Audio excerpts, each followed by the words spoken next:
Steez.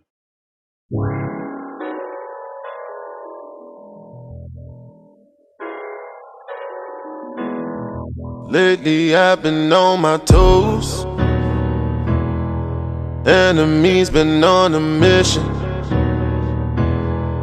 Fuck 'em, I'ma do the most. We're at Fresh Future Farms. See the Man's inside multiply. doing her thing. As y'all can see, the peaches are already in season. Nice and lovely. South Carolina peaches are real serious. They say they're better than Georgia peaches.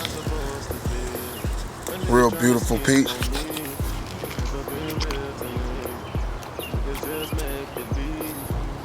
Nothing but soft, juicy love. Probably gonna take these, make some type of peach cobbler or something out of them. Just nothing but good stuff. Y'all can go ahead and follow me around the farm until Jermaine or somebody comes out. Not even all of my bad luck, not even all the times I broke the Lord. Lately I've been on my toes. This is Malabar spinach right here, vining type of spinach. Nothing but good stuff. Walking up, we got the farm manager right now. This is AJ, man, one of my good friends down here. AJ, tell them something about the farm, man. 19-year-old farm manager right here. 19. Well, actually, I'm 20 now. I got a daughter. With the farm, we've been here for about 5 years now. What else? Like every year, something new happens. Like I wasn't here for the peaches because I was in construction, but I came back. These blueberries are very sweet. I forgot what the specific type they are, but the longer you leave them on, they'll get bigger. Like I like to leave them on for. I like to harvest because we have both on every side. I like to harvest one side 1 week and the other side the other because they're bigger and bigger and sweeter. You know, they say the blacker the berry, the sweeter the juice. Yeah, that's a fact. That's a fact right here. I got a lot of enemies. Some of them used to be my friends. All the time, but I never see bananas on them.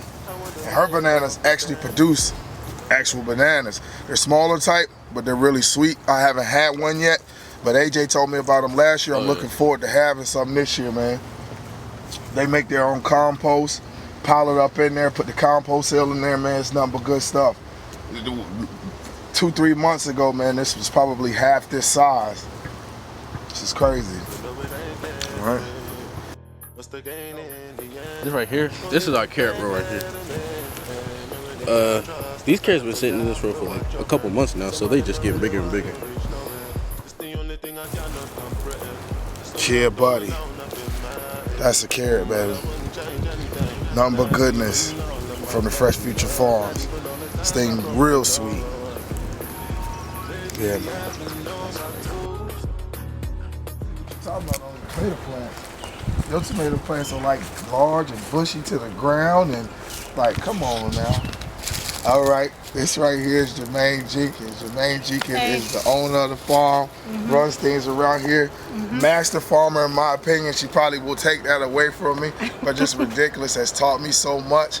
I'm gonna have her tell you a little bit about the farm. Okay, well, thank you for visiting, first of all, Delwan. But Fresh Future Farm was an idea I had because this particular neighborhood, Shakora Cherokee, had been without a grocery store for 11 years before we started, and everybody tried to come up with a way to fix it. And once I went out of town to learn what the problem was, and the fact that a traditional grocery store wasn't gonna come back here until this neighborhood gentrified, I figured out a way to break the rules so that we could have a space. The farm is on 0.81 acres, and we took what was grass. You can look over the fence to see that that we took a lot of grass, and I think all we had were grass and fire ants. My son is our farm manager, and my eldest is our special projects manager. But the whole point is that the neighborhood did this. What anybody with a horticulture degree just regular folks can grow clean. This is the first. The idea is that, you know, we are growing probably 30 different things right now that you can take less than an acre and produce enough to be sufficient for a neighborhood, and that this idea can be replicated in all of the 32 food deserts that are in Charleston County.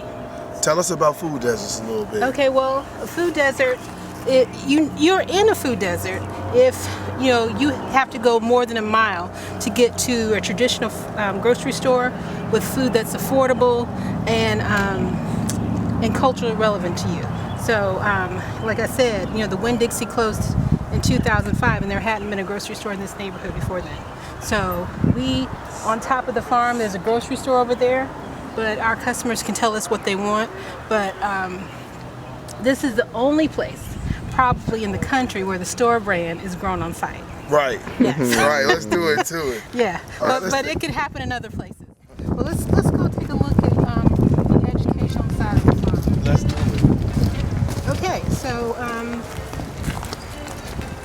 it's educational because I learned this stuff not through going to get some sustainable agriculture degree. I learned this on the internet.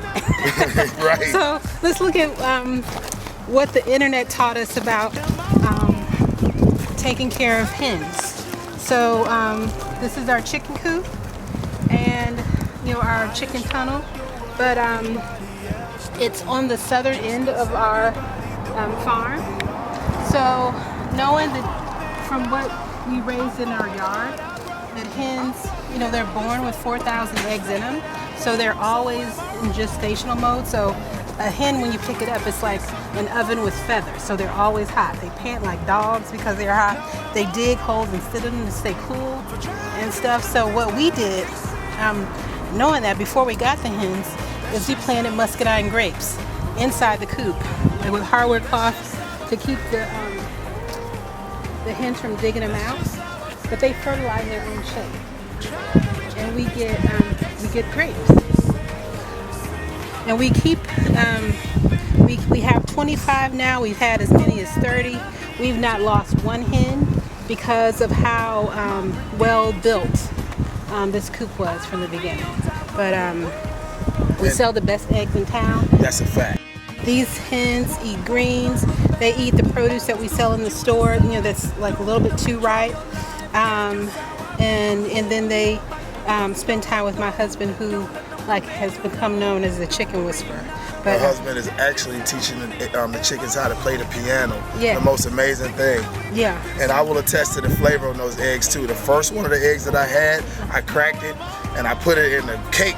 I messed up. I should have just ate it, but it turned the cake yellow, like bright yellow. Yeah. I was like, wow. So then I fried one of the eggs, and it just tasted so rich and so good. I refuse to eat any other egg. Now, the egg that we had on the hamburger on part 1 of the episode, that was from this farm right here. Oh, you had a hamburger on an egg? With the egg That's on my it. It dripped all the way down its oh my beard. God. Eggs on hamburgers. Right. But they didn't have my eggs on hamburgers, so now I got to do that. Yeah, we got to do it. Ooh, we should do that on your salmon burger. Why would you do that? I got like 8 of them in the freezer right now. Oh, yes. But this is it's not the regular cucumber. It's the Armenian cucumbers. Okay. And they curl up sort of like a banana, and they have like ribbed sides. So when you cut them, they're gorgeous. What? Already on a plate. It's dropping like West Africans, with the same kind of gardening and conservation skills to different parts of the Americas. And for those that ended up in the tropics, sugar cane was one of the most dangerous jobs that you can have, because you're hacking all day, accidentally cutting people because you have to meet quotas and stuff. And this to make sugar.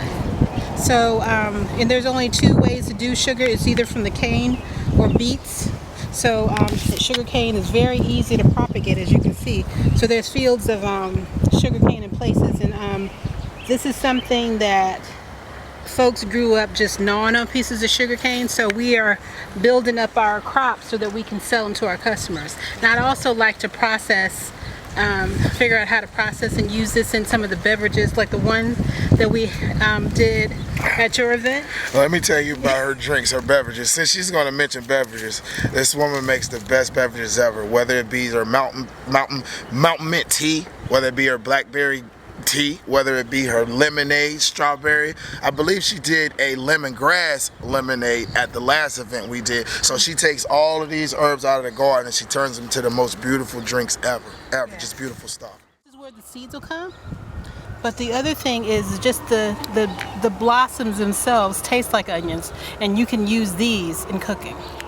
On your salad, I think you use them in sausage. I'm so mad I didn't taste that. Oh my God. Sausage love. Yeah, but we have onions growing everywhere. And the other thing about like onions and garlic that we grow all over the place is that if you tear it off and rub it on your skin, you can use it to treat like bites from bees, fire ants, wasps, all that stuff. That's a true fact.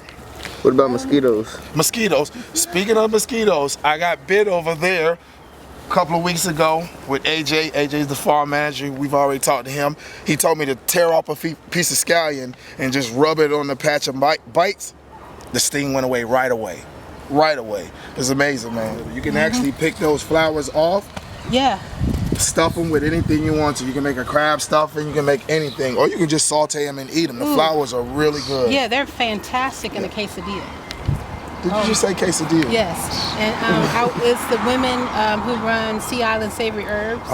One of the the Hispanic women that work for them had some quesadillas. She said squash blossom and onion paste. I said what? So I made them.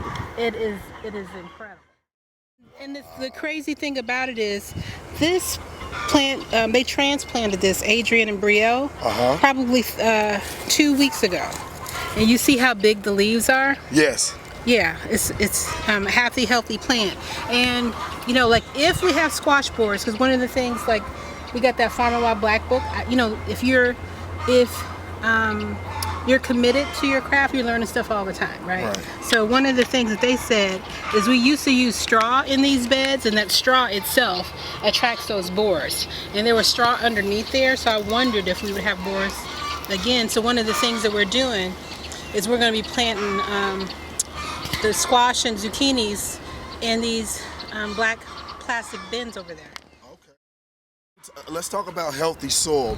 A lot of people have holes from insects biting up their leaves and stuff like that, and one of the things that she taught me is that when you have healthy soil, you don't have the insect problems. And this year I don't have any bugs eating up my plants. Tell us something about that. Well, that's the thing. We don't need to use pesticides because we take care of the soil. And when you have holes in your leaves or your greens or whatever, it's either one or two issues. It's a soil health issue or it's a seasonal issue. And as an example, we don't have them anymore, but when we had our collards here, they were perfect all winter and early spring long, but once it got hot, they got stressed, and the plant itself called an insect to take it out. So they're putting out a frequency that takes them out. So if you see bugs on your plant, it's almost too late. But if you have an issue, I recommend you take care of the soil. Heal the soil, it'll heal the plant. Deepness every day. Now y'all see why I love the garden. Well, Jermaine, I wanted to say thank you for letting us come into your home and show the world what you're about and what we're doing here. I want to say thank you for everything you're doing. Switch. Oh, you want to hold it? I'll hold this. Oh, you can hold that. You want to hold it? Yeah. I want to say thank you for everything you do in the community. Thank you for feeding everybody that you feed. And this is my home away from home, and I love this place. Yeah. Thank you for everything. But we're so glad that you found us and came to that press conference, because we have some plans to kind of take over. We do. And blow some minds around Charleston, North Charleston area. So I can't wait. I think we already are blowing minds. It's going down. Yeah. Yeah. Yes. Yep. Well, y'all have been tuned into a very, very special edition of Cooking with Steez, the Farm Edition. Tune in next time.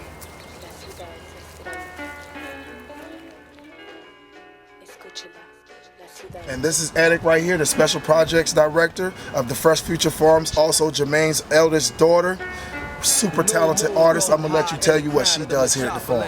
Yeah, so I'm in charge of social media, like branding basically, and right now I'm working on this mural telling the history of the Shakur Cherokee neighborhood.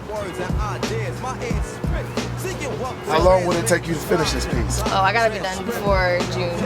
Wow. And you did all of these pieces on the fence and stuff, right? And the compost tumblers over there. Super, super talented young lady. Super talented young lady. All right. So here's the strawberries. They keep them inside to kind of keep them out of the sun a little bit. This right here is fennel. Fennel almost tastes like licorice a little bit.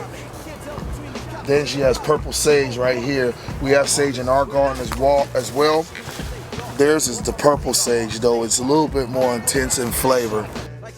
These are the loquat trees right here that I showed you in California. The season of them is about over with. Have a nice large seed in the middle of them. Really sweet, really tangy.